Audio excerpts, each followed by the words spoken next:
সেদিন চাঁদের আলো চেয়েছিল জানতে, ওর চেয়ে সুন্দর কেউ আছে কি?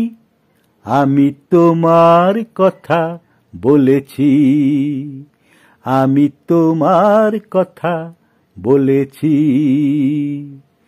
রূপসী বিজলি লতা পারেনি তা মানতে, বলেছিল এ চমক কারো আছে কি?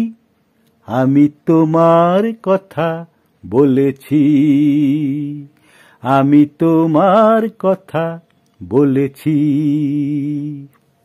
তারার বাসর থেকে একটি প্রদীপ নেমে এসে বলেছিল করুণায় হেসে, এত খুশি ছড়ায় কি অসীমের প্রান্তে, এত হাসি কোনদিন কারো আছে কি? আমি তোমার কথা বলেছি, আমি তোমার কথা বলেছি।